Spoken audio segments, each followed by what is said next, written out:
And what I will say is this kind of goes in line with the next question that someone asked, which was, I know you mentioned that they evaluate themselves because we do have them fill out their scorecard first. However, what if the team members don't give honest answers, or they are just clueless that their work is not as great as they think? So here's why we set objective goals. For example, there is no guessing about how many clients are you supporting. Are you supporting 15, 20, 25, or some other number? Like, there's no way for you to really be dishonest about it. One is because we can easily find out. We can easily just go into the details and we can find out. Even when it came down to the percentage of transactions that are automated, like, we can go into the accounting system and we can see which transactions are being automatically classified, and we can gauge that percentage. Like, these are very objective measures. And so to avoid people being dishonest, or to avoid, I guess you say, this gray area when it comes down to, evaluating the staff, what we did is we tried to eliminate subjective, I guess you say, targets as much as we can. Now, there still may be some subjective targets, like the client reporting one.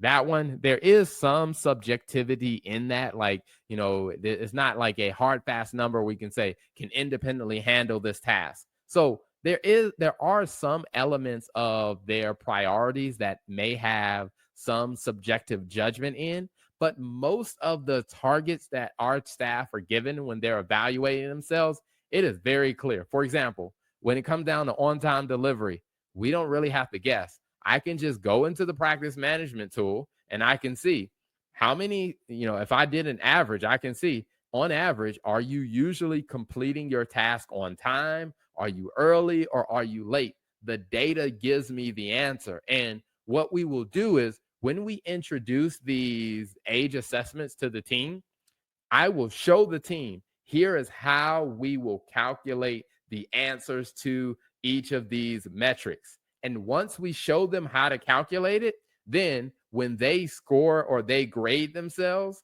it's not really they're going to use a different approach. They're going to use the approach or the calculation that we agreed to be able to identify, hey, what was your score this month? And then we'll have a conversation about it. Now, for the ones where there is a little bit of a subjective goal, like that client reporting one, well, one of the things that we'll do is whatever score they give themselves, I'll ask them, why do you think you scored that?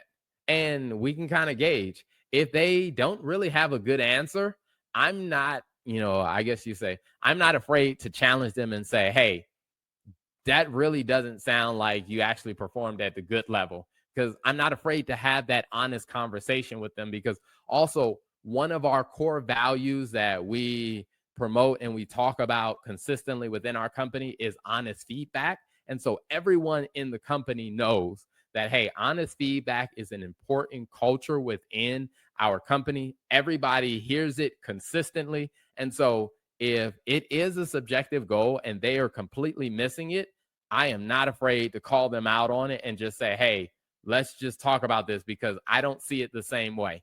And I'll tell them why I don't see it the same way. But I think one of the ways you avoid, people having this complete misunderstanding and being clueless about their performance is you make more objective goals. So I hope that helps answer both of those questions about, why we do monthly assessments, and how you avoid this, people being clueless and rating themselves different. Is we avoid setting, or we limit the number of subjective goals and standards that we set for the team, so that people are not completely clueless, because, hey, it's just math when it comes down to evaluating your performance.